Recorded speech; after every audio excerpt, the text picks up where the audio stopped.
different types of small groups and also the different ways of setting up groups in your church. And you're going to find out that there's some real big differences here.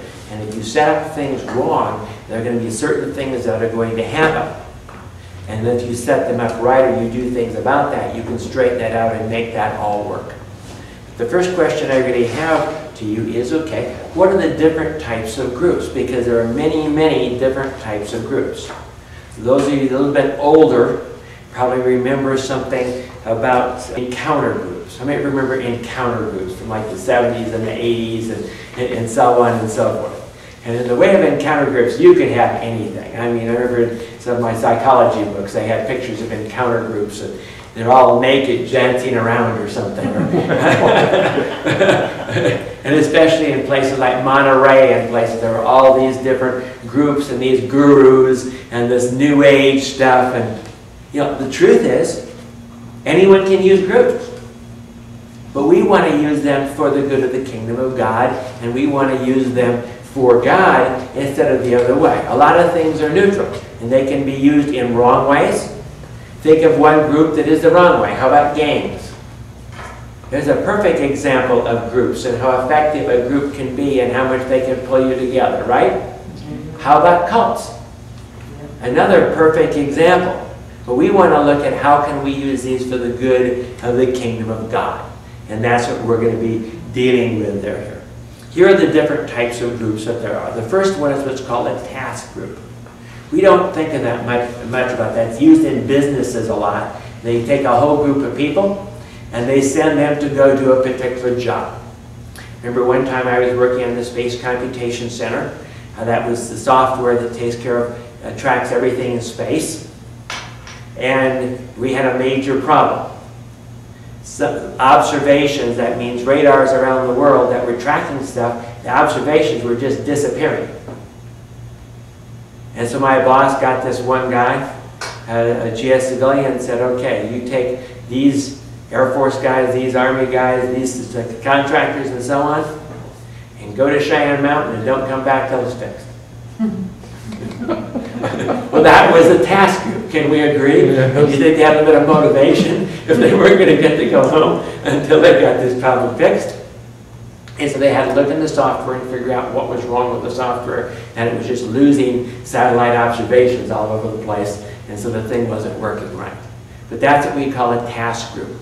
Another task group that's really famous was one of a company. They went and they said, okay, we're going to brainstorm here and we're going to come up with some new answers for some new products. And their challenge was, how do you trim weeds in a yard? And they came up with a whip trimmer. Because in the past it used to be you take a little clipper and you just clip along and so on. So they came up with a totally different system just by having a task group. Committees and boards of churches are task groups.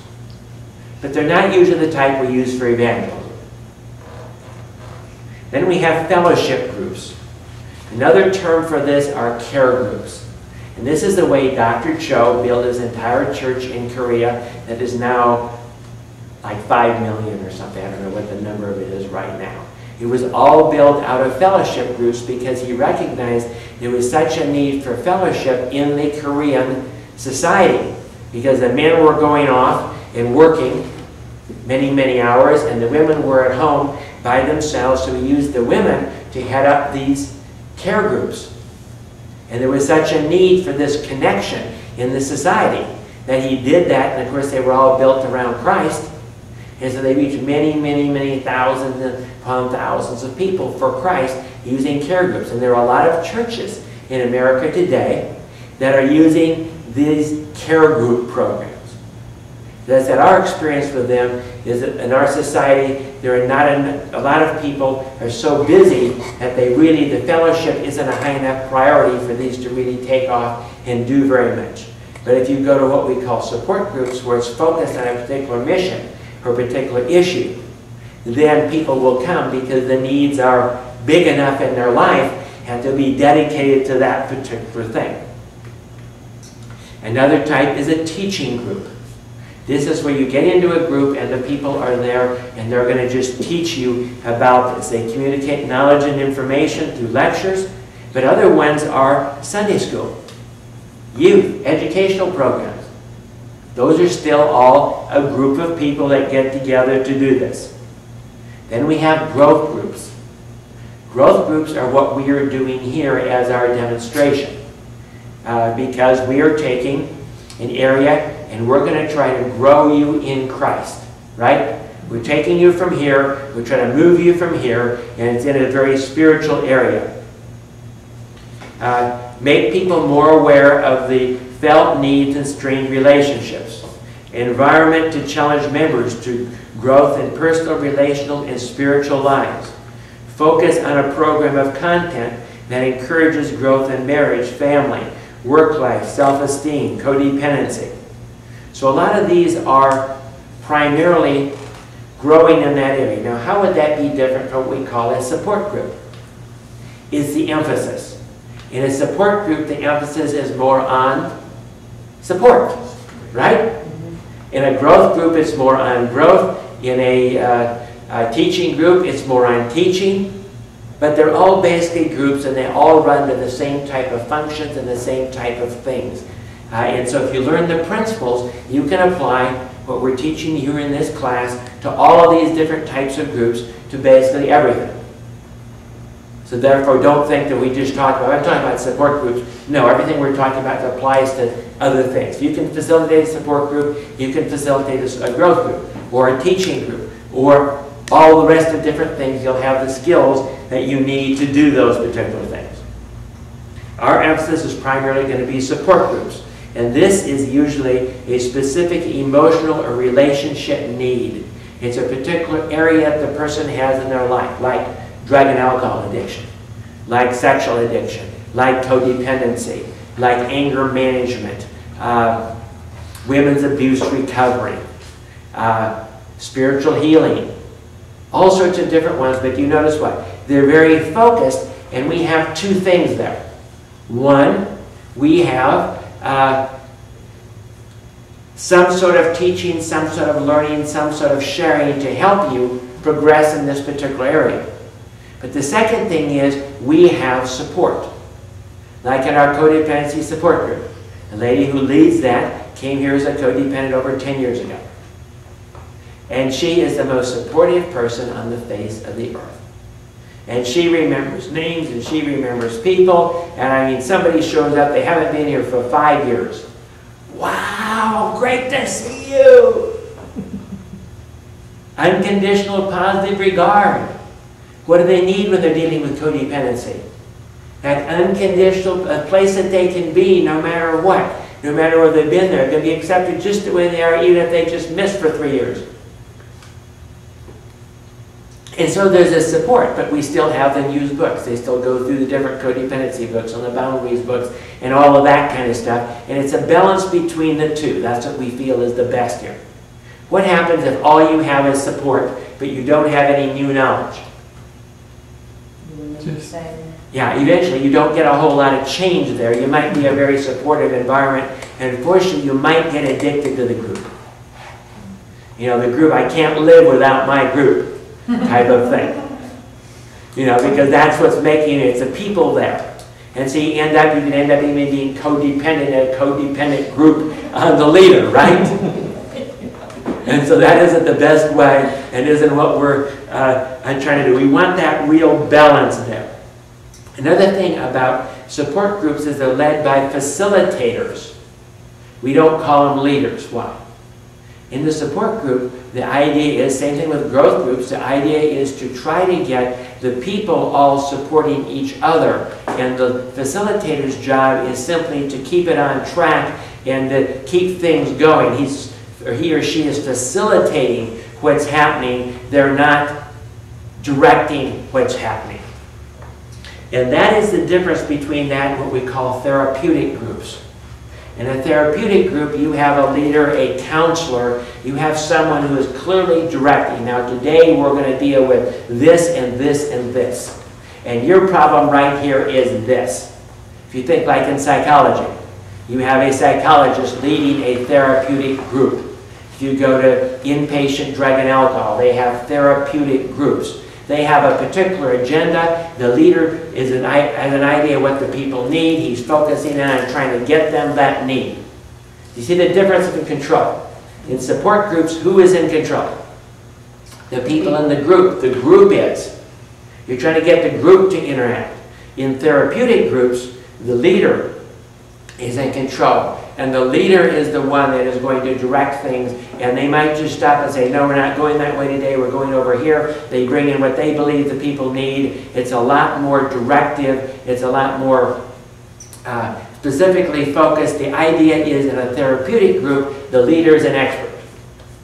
In a support group or a growth group, normally you might have some from your book, but the leader is not considered necessarily to be an expert, although we use counselors to lead our groups here and so on. But they're trying to let the people minister to each other. You're trying to help the people grow, help the people learn to relate, and the people to learn from each other.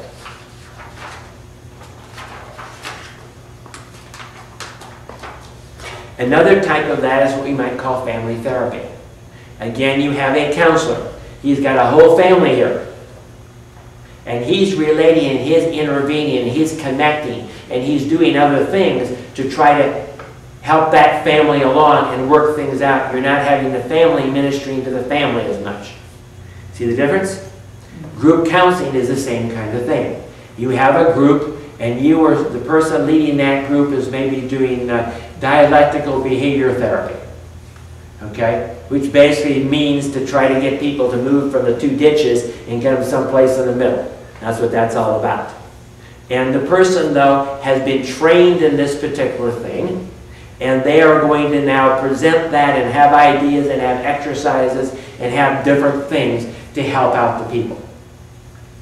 That can even be done in encounter groups. Remember when I took my course in group therapy, that the instructor was very good at this stuff, and he showed you just how you could take people in a group. And I'm not going to call it manipulation, but basically get them on such a high that they were flying when they went out the door, you know, type of thing, just by all the positive, you know, let everyone go around and tell everyone else what you like about it. You know, they had all these different methods that they used to try to help the people to like themselves better and so on and so forth, to build their self-esteem. Groups can do all of that. So we have all of those different types of groups. Another type of group in Christianity today is the home church. What is that? You basically have a larger church. We have one here in town, a faith community, that has one church service on Sunday, and the rest of everyone meets during the week. They're all in home churches around town that meet in the homes, and the home church is really where their connection is primarily. But then all the home churches are all linked together. And what are those home churches?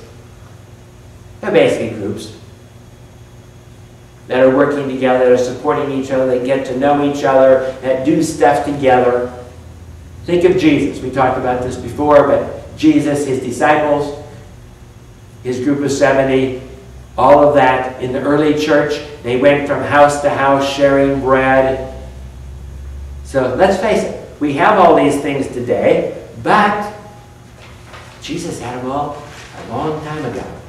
And he was using them all very effectively to take the entire world very effectively, and we can use them today in the same way to really help people. What are some misconceptions about groups? First, that they provide less effective but more cost-effective help. That isn't true. Many times people can get just as much help in the right group with the right leader as they can get other ways. In fact, it's very interesting that there are certain kinds of counseling that the group method is preferred over individual counseling.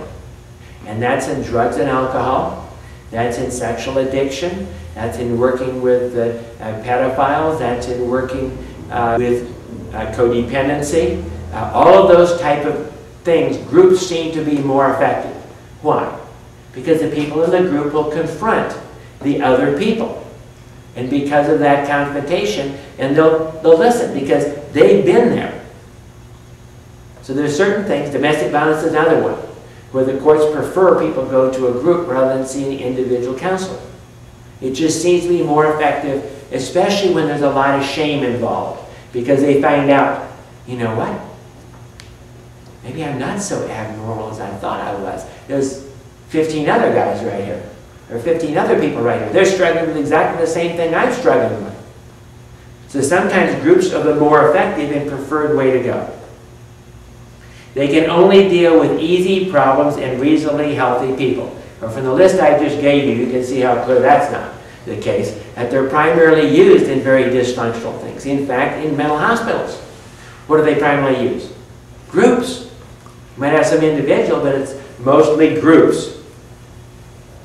They must be used in conjunction with the individual therapy, not necessarily. The group is the place to get an emotional high. Where did that come from? Those encounter groups in the 70s and the 80s. Some of those, that's all you went there for, is to get your fix this week. You know, because you got on your high because everyone thought you were great and wonderful and told you all those lies. And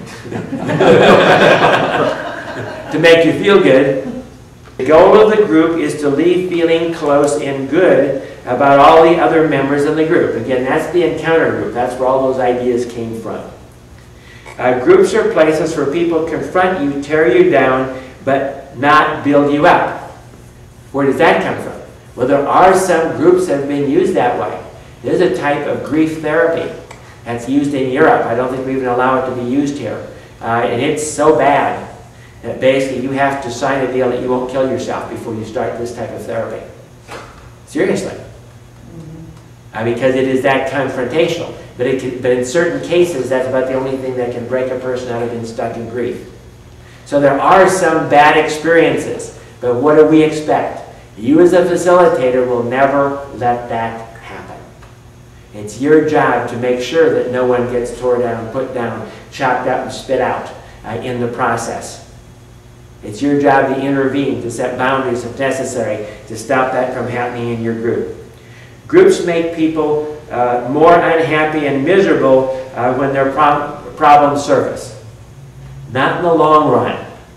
Okay, in the short run, many times when you get in therapy and all of a sudden you realize your problems that you've been denying all of your life, you might go down initially, but you'll eventually end up much higher than where you started. Groups practice a form of brainwashing. Not if you have a good leader. There are some groups that do. Let's face it, cults.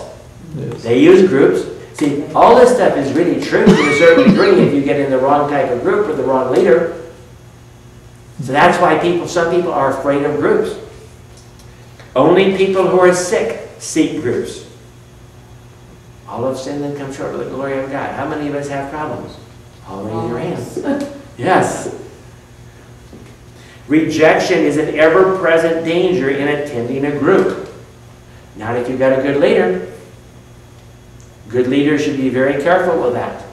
You know, unconditional positive regard is a very important thing in groups. Groups provide a danger for church divisions and splits. This is true.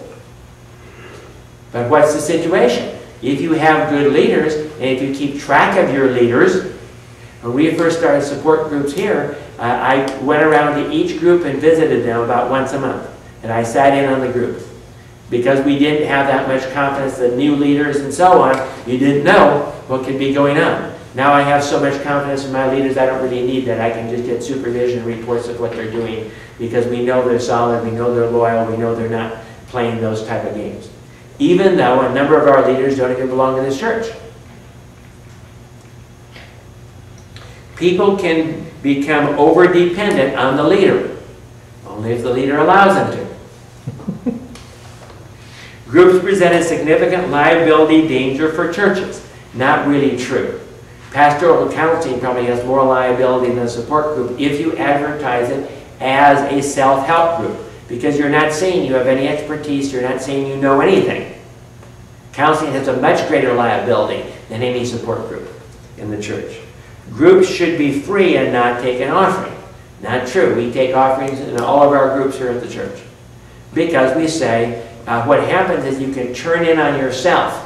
And the group can think, well, it's all about us. Do we want people coming to the group to meet their needs only? No. And therefore, if the church is paying for at least the lights in the room and other stuff like that, the group ought to at least help take care of the church, so the way we look at it. Groups open the church to presenting false doctrine. Not if you have good leaders. Now, if you are you going to have people say stuff? Oh, yeah. You're going to have people come in there and they're going to be from a cult or everything else, and they're going to start, you know, what does a good leader do about that? He says, well, how many of you guys really agree with that? Do you have any problems with that? Does that bother you at all, what he's been saying? If you handle it right, you can bring that all out and you make sure that that kind of stuff doesn't happen. So what are we saying about the types of groups? They must be appropriate. They must meet existing needs. All of our groups are always based on the current needs of the congregation, of the community of people. If there's no need, why have a group, right? And if you have a need, then people are going to come. You need a called, enthusiastic, qualified leader. From all the stuff I just said, what was the answer to almost all the problems to groups? The leader. If you have a good leader that really knows Christ, that really can lead people, that's going to stop almost all of the kind of problems that you can get in trying to deal with groups. Our experience, people in society are so busy that groups are the best way to draw them into the church. As I said before, they also is the most cost-effective way.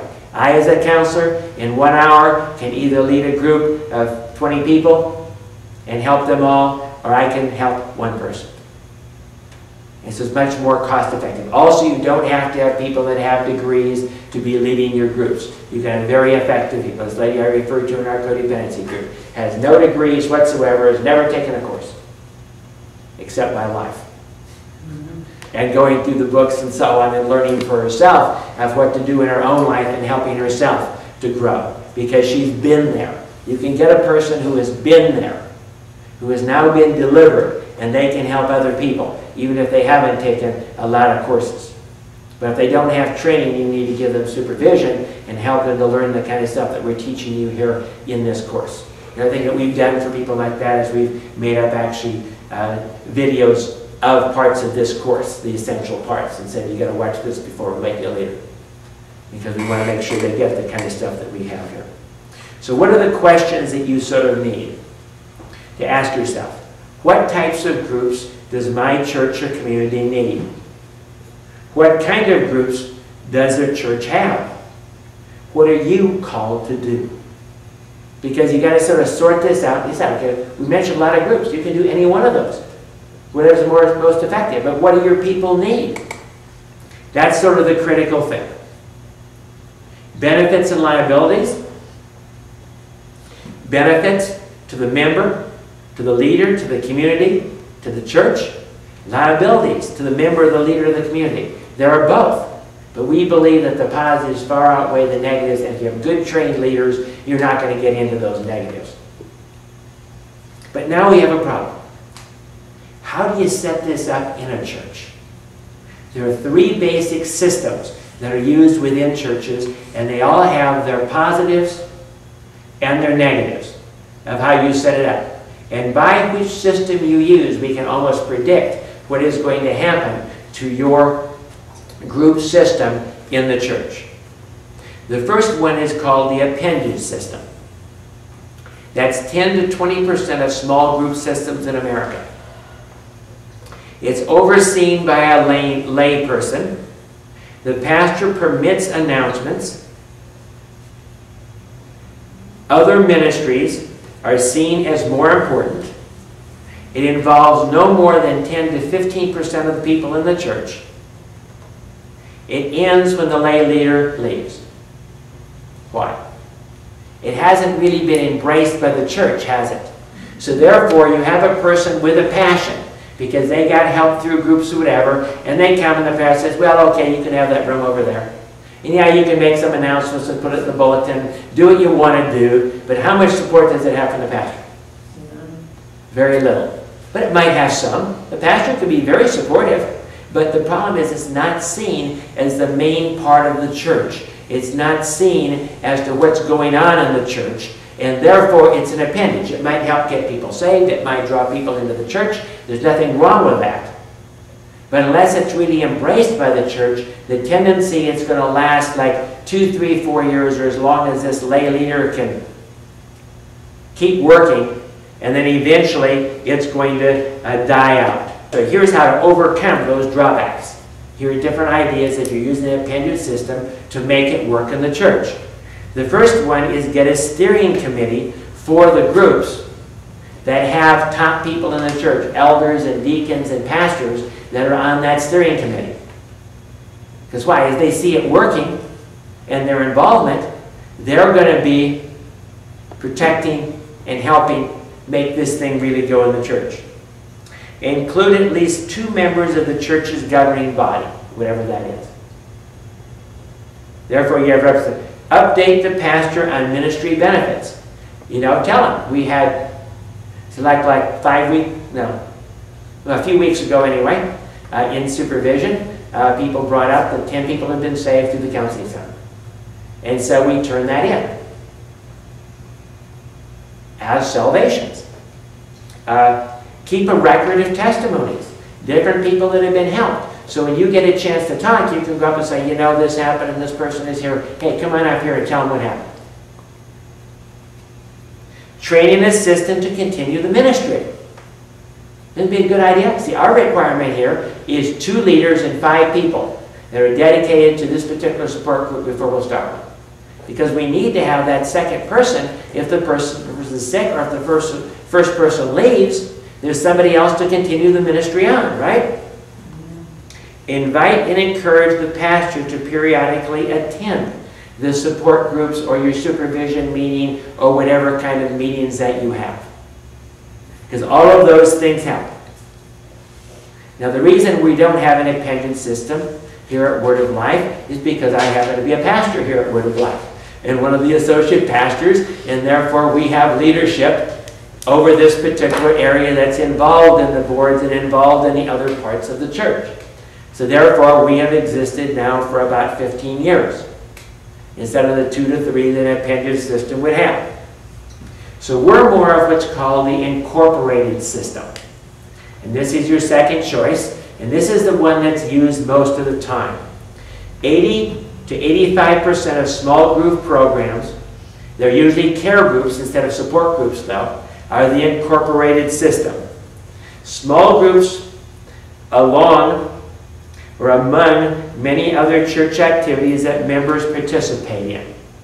They still go to services, they still do other things, but they're available. See, on Wednesday nights here, we have our support groups. We have a number of other ministry groups.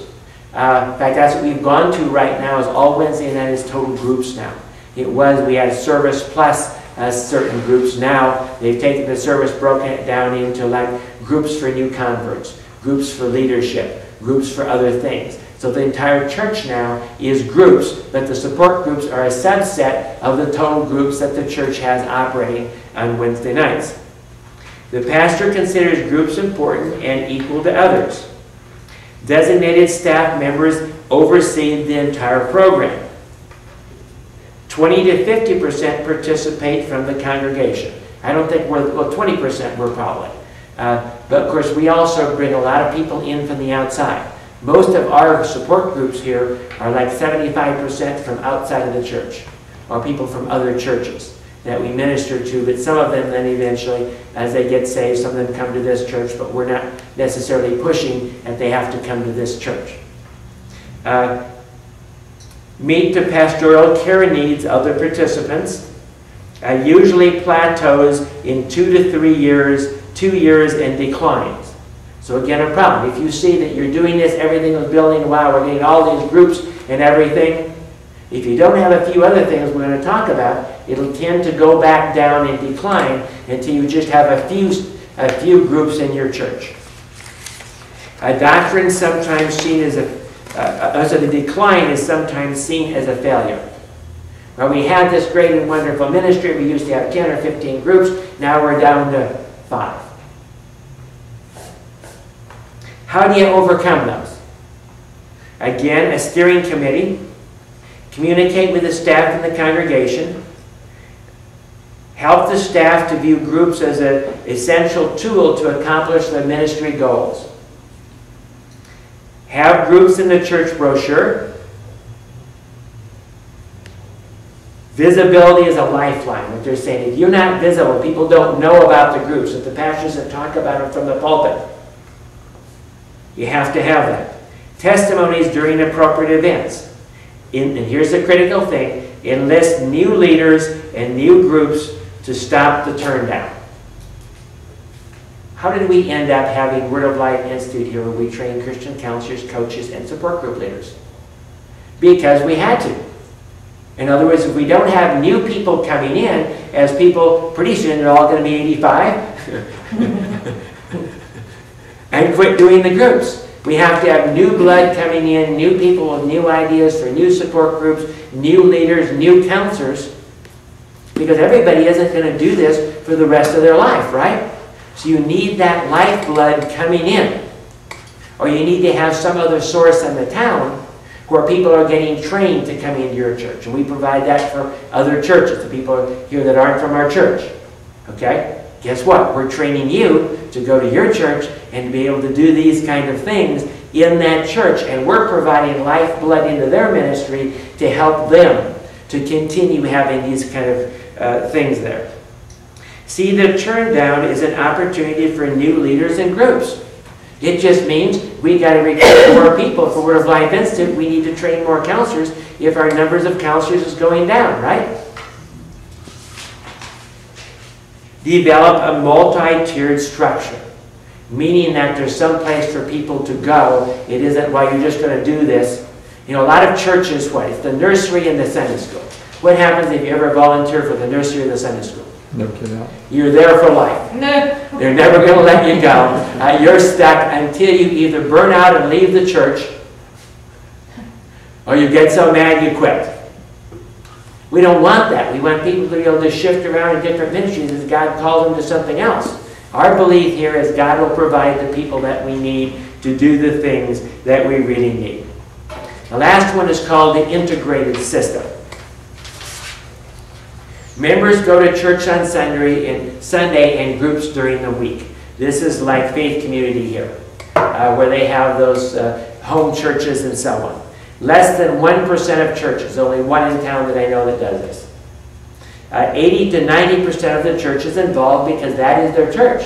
They probably get together for fellowship in the one Sunday service, but their needs are really being met through that home church or through those groups. Pastor and staff members oversee the groups, and it's their sole focus. Evangelism is the focus of the small groups. Models may not work as well in the U.S. as in Korea. This is how Cho built his church in Korea under this particular model. How do you overcome the drawbacks? Well, one of the drawbacks is you're not structured around a Sunday school. Because Sunday school groups, again, how much loyalty is there to Sunday school groups? Not very much. It's a teaching group. Bible study in the small groups. You're going to have good enough leaders or pastors leading those home churches that they can provide everything that's needed. So you've got to have some really qualified, solid people, don't you? And they're going to have to be loyal to you. What tends to happen to that type of a church? Church splits all over the place. All those little, hey, I'm as good as a pastor. I mean, we'll just take our small little group over here and start our own church, right? Address cultural differences between different, it has to fit into the American culture. And address the difference between women working leisure time and so on in this particular culture. So that's our overall picture today. We have all these different types of groups, all these different possibilities, and we have different ways that you can apply them in your church and set them up so that they will be effective. And we want to give you that information so you don't have to reinvent the wheel. So you don't have to go out there and try one of these and fall flat in your face and things don't work out and you find out that all the people that did this before you already knew that and they knew it wasn't going to work and they knew it did work and you did it the wrong way. That's right. Lord, we thank you. Lord, this is your method. You had your disciples, Lord. and you use them effectively to reach the entire world. And we ask that you would help us, Lord, to have wisdom in applying these things in our churches, that you might be glorified, that people might be saved, and that you might get all the credit and the glory in Jesus' name. Amen. What we're going to be doing today is that we're going to be doing another demonstration of a group. What we're going to be doing initially, last time, what did we do? We did what you would do when you started a group. We went around, had you share about yourself. We did sort of icebreakers and that kind of thing. But this time we're expecting is that you have gone through the first lesson or the first unit here in your workbook. And so we're going to start this group based on that, and this is more how you're going to run a group as you go through the workbook and that kind of stuff. And again, I'll be the leader in the group this time. Later on, we're going to ask some of you to come and be prepared and be the leaders in the group and so on. Okay? Well, I'm Troy Reiner, and I'm going to be the leader of the group today. And I just want to let you know this is a growth group. That means we're here to grow spiritually. And we're in the topic of experiencing God, based on this particular book by Blackaby that started an entire revival in Canada, just based on this. Because all of us need to learn more and need to grow more in God. I'm the facilitator, which means I will facilitate things, but my goal really here is to get you to share, to get you to open up, get you to learn from each other, to get you to get answers to the questions maybe you had as you went through this particular last week, and that we can learn from everything that's going on here. I want to remind you that everything here is confidential, that unless we give a release of information, it will not go outside of this group or outside of this facility. And we're here simply to share, be honest. No one here has all the answers, only God has all the answers. So to start with, I have a question for you. What does it mean to experience God? I mean, that's what this book says. What do you think? It's not an abstract, it's something that we're supposed to participate in.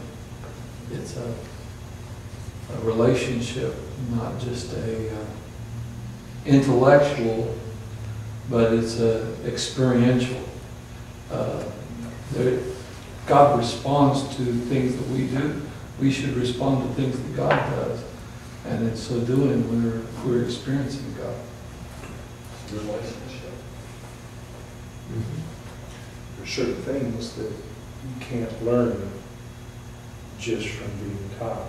You have to experience them yourself, and you don't really know and understand. Yeah, see, there's another famous book by Packer called Knowing God. What's the difference between experiencing God and knowing God? Well, knowing, we can know about Him, and we can know something about Him, but experience takes what? You have to do something together, physical. It can't just be that I'm brought up in the church, I've been told all these things about God. I have to go through something to experience God. Remember Job, what he said? At the very end, after he went through all of that, he said, before I knew about you, but now I know you, and because of that, I'm going to shut up.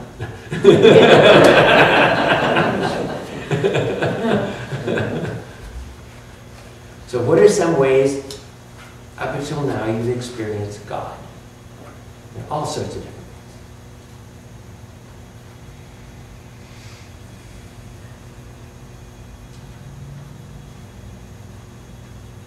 Through my work, I mean, he directs me, he brings families to me that I can minister. I don't really minister the word, but I can share what God has done in my life. I work in a mental health association with families with children that have a disability. So I have 2 boys that are that way. So I can share my testimony with the parents that are assigned to me. My director is a born-again Christian, and I believe that, you know, she hears from God who should have what cases or whatever the circumstance may be. So I'm able to share my testimony of where God's took my boys from when they first were diagnosed to where we are now, as a way to share the gospel. My boys also go to a Christian school, so a lot of parents experience really bad experiences in the public school system, and that's another way.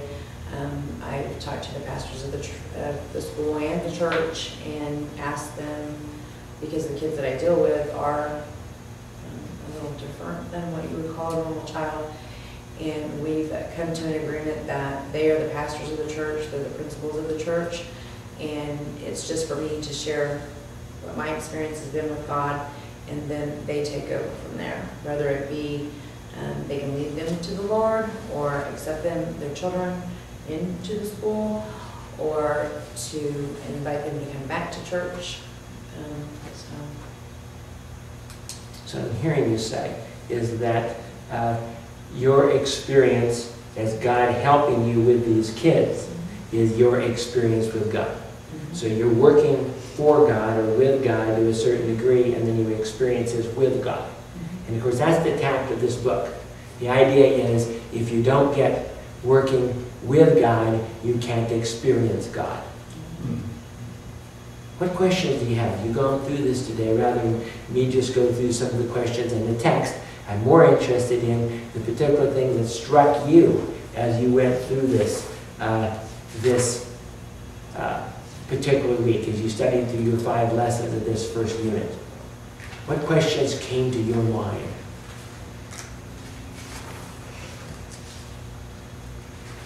One of the questions that came to my mind was, I was raised in the church all my life, and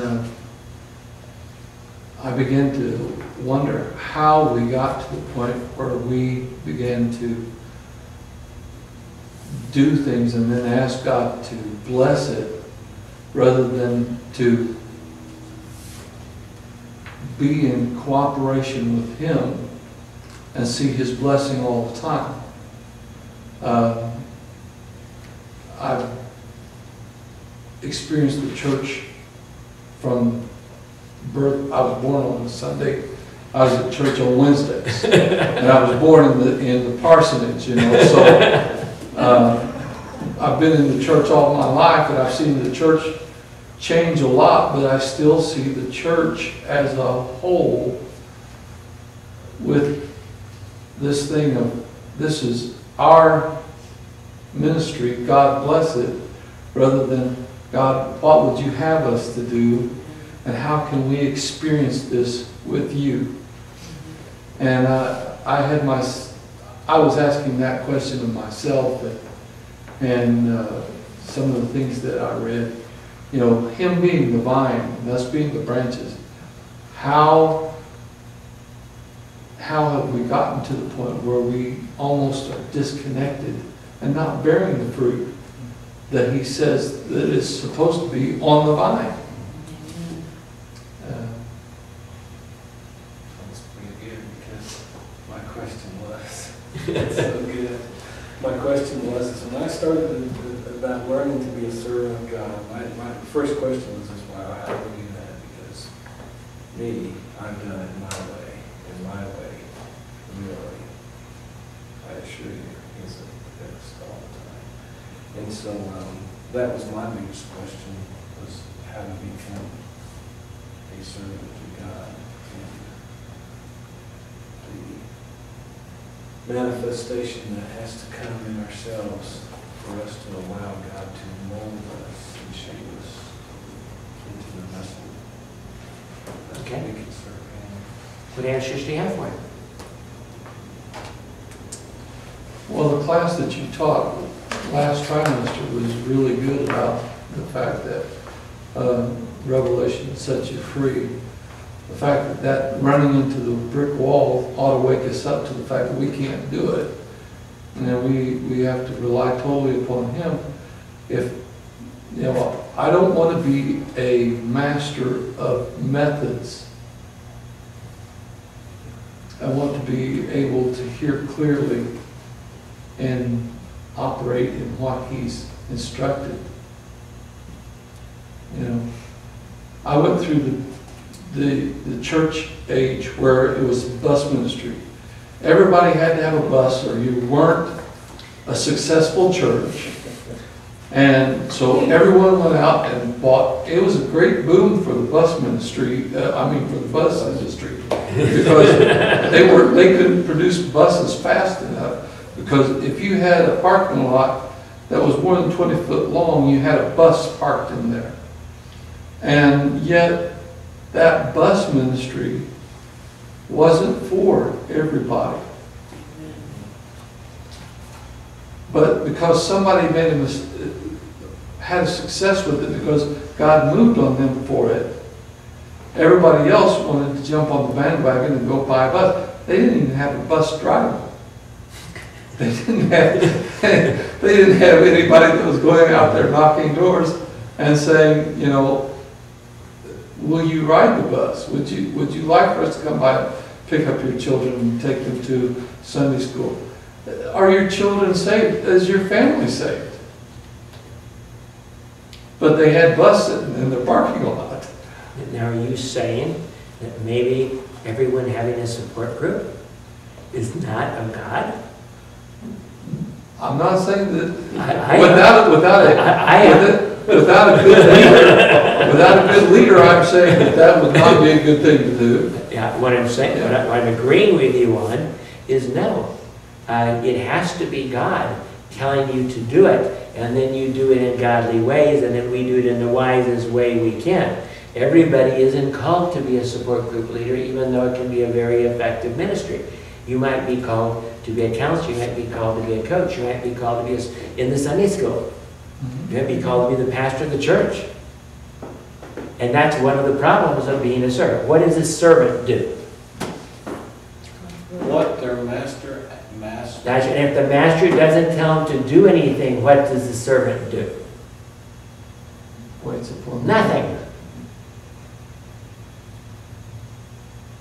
See, remember in the book it talks about Jesus? What did Jesus say?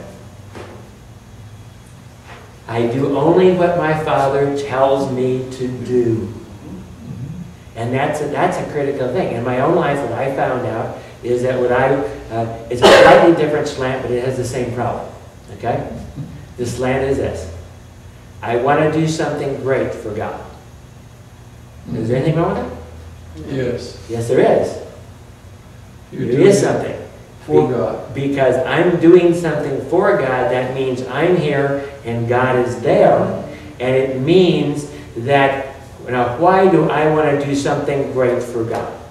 Well, probably part of it is because I love God, but part of it is because I want to earn crowns in heaven. Or part of it because I want to get pats on the back. Or part of it because I want to be great. Yes. Or I want to be somebody, right? And when you do that, guess what God says? Do it yourself. Yeah. I'll watch. I'll watch. Have fun. Another question you would ask, said, well, how do you get yourself to the place that you really will rely on God? And what Terry said was, right on. And a few more concrete models. Try it. You'll experience. When you fail, when you fall flat on your face, when everything doesn't work, then you might say, you know what, maybe I ought to learn how to hear from God. Yes. And do His will and rely on Him, because maybe that'll work better. But I have to go out and try it. I did many, many, many times. And fall flat on my face many, many, many times. And that's what got me to the place where more, as Terry was saying, I want to abide in the vine, simply hear what God tells me to do and let Him manifest Himself through me, and quit trying to be my own God and do my own thing. But the good thing? Those are all experiencing God. Falling flat on your face is experiencing God. It's experiencing what He won't do for you. It's explaining what prayers He won't answer. Another experiment. How many of you had experience? Am I the only one that has had to run a lot of those experiences, experiments in the past to learn that I couldn't do it? it still all has to do with spiritual growth. It does. Yeah, because even at, you know, I mean, it's so common, you know, you look at a small child, and they're gonna make all kinds of stuff. They're gonna reach for a glass of water and dump it in their face, you know, trying to get it down from a high place, and they're gonna touch a hot stove and all of these different things. We're gonna do all these things, we're gonna make mistakes. But I believe that God sees our motive. And when we say we want to work for God, because that, if you remember, that was an extremely common expression for years. Want to work for God, want to work for God. And true, as human beings, we probably do want a pat on the back. We probably do want to be famous. We want to be that missionary that brings a million souls to Christ. Whatever, you know, there's all those dynamics going on. But it's a growth thing, and when we do fall on our face, God is there to pick us up and say that's okay. I think when he sees that initial motive, yes, we do want to work for God, then he begins to lead us and we grow step by step. Yeah, and what I found out too, and this is from the other class when we watched that Way of the Master, but we realized that the Ten Commandments can really convict our heart. But really, I know for me, it really encouraged me to get myself out of the way. I mean, that's when I realized I have to get myself out of the way, because otherwise I'm pretty much stuck in it. In many areas of our lives, we don't question our motives. You know, we go about, you know, doing our thing, and that's, you know, that's what, to a certain extent, God's all about. He's wanting you to say, you know, to question your motives. You know, why are you doing what you're doing? That goes back to, you know, what's your attitude,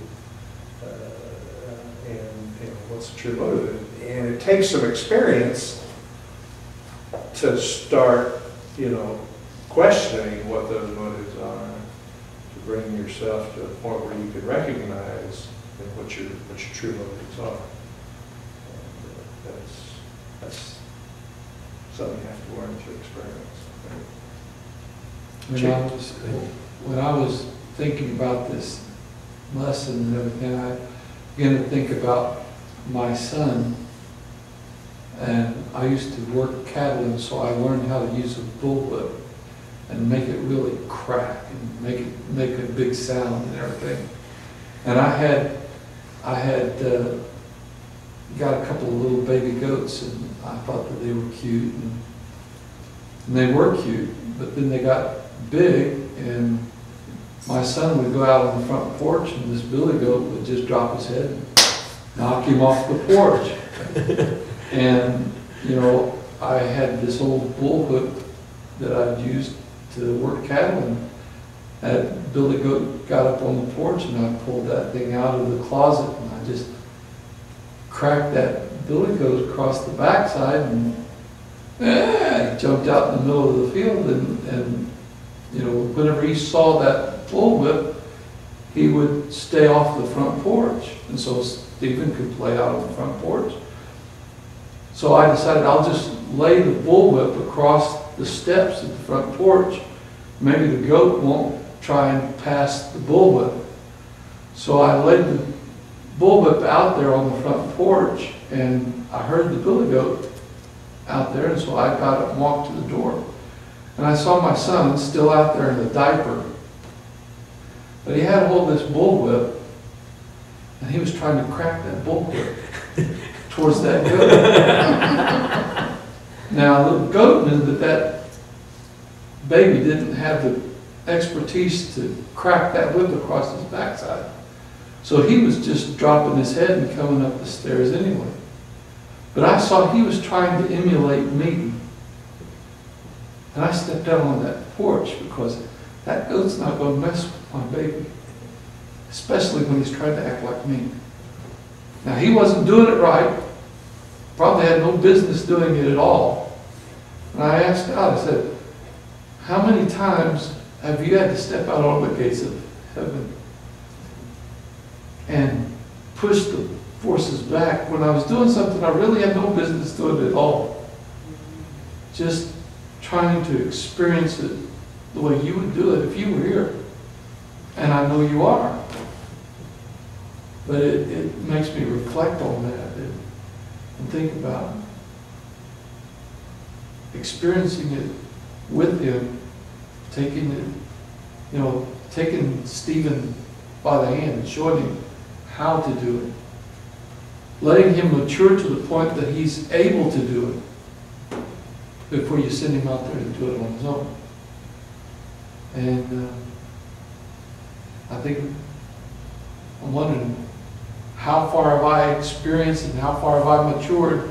Am I ready to do some of the things that God has planned for me? I've got to be sure and listen so that I can hear when he says, okay, son, it's time for you to take him out. It's time for you to do this. It's time for you to do that. But it's not me when I think I'm ready. It's got to be him.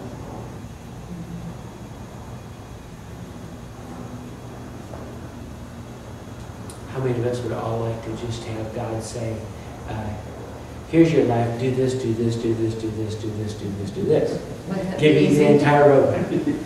That would be nice. I mean, realize that that is probably not going to happen. Has it ever frustrated you? I heard a sermon one time. A pastor preached a sermon, he preached a sermon. God only gives hints. Why is it that God only gives hints? Why doesn't he just give us an entire roadmap and say, here's your life, this is what I want you to do, just go do it? Wouldn't that be a whole lot easier? Because we'd be trying to take a shortcut. Okay. We couldn't handle it. You're right, it might blow us away. We'd show up and say hi at the very end. Yeah. That's all possible. Not being human, we have our choices, and they're not always, yes, I'm going to do how he has us doing it. No, I don't want to do it that way. I want to try this way. So the roadmap wouldn't work. Yeah, God wants to know that our will does line with him. that's true. I think there's another reason. He's more interested in a relationship. Exactly. And he wants to be your guide. See, how does a guide work? Does the guide give you the whole map and say, we're going to go here, there, there, there, and there? When I was in Israel many, many years ago, we had a guide. And all we had to do is just get on the bus, and the bus took us wherever it was, and then we'd go to the next place, and go to the next place, and go to the next place, and they'd provide all this stuff for us, but it was one step at a time, wasn't it? And that's what God wants to do in our lives. He'll give you one step, and he's looking for what? You said it. Obedience. And after you take that one obedient step, then you can ask, and he will say, okay, now turn left. Now turn right. Because what's it all about? What's the bottom line of everything? Faith. And faith is just trust. He just wants us to trust him. And that's how we grow. And you're right, he doesn't get down on us. He doesn't put us down. You know, I can look back at my life and laugh. You know, of where I was. And especially the fact that I can realize that a lot of the time, going back and laughing, I thought I was ready for something. I thought I knew what I was doing. And I didn't even have a clue. I mean, I thought I could go out and I could handle all this stuff. And I wonder why he didn't send me. And later on, I look back and I say, oh, yeah. Oh, man. What a mess. I would have created all of that, you know? I remember the first time that I asked my dad for the keys to the car, just to start the car and warm it up. I went out there and started the car. I was at my uncle's house. I had no clue what all those gears and everything was all about. All I knew was that you turn the key and you hit the accelerator and you go. And I started the car, and I started to crawl out of the car because I told him I'd just start it and come back in. And I started to crawl out of the car, and it was winter. That's why I was warming up the car. And whenever I started to crawl out, my arm slipped over the gear shift.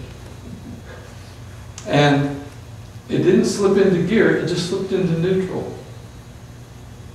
And we were parked on the side of a hill. And I stepped down on the ground, and I was big enough to drive, but I didn't have the knowledge of how to drive.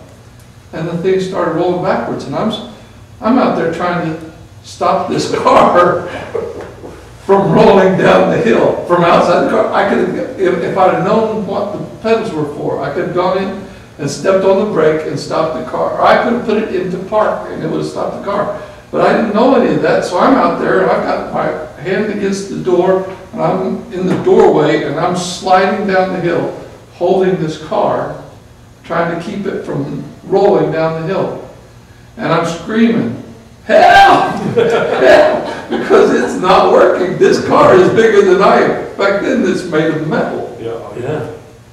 And I'm rolling backwards down, and my dad comes out and he sees me sliding down the hill with this car just rolling. And he comes running out there and he reaches through the open door and grabs it and slams it up into park. You know, he didn't let me start the car for a while. And we're saying that was experiencing Dad. Yeah. Thank God about experiencing God. Jesus is the answer for the world today. Above him there's no other, 'cause Jesus is the way. Jesus is the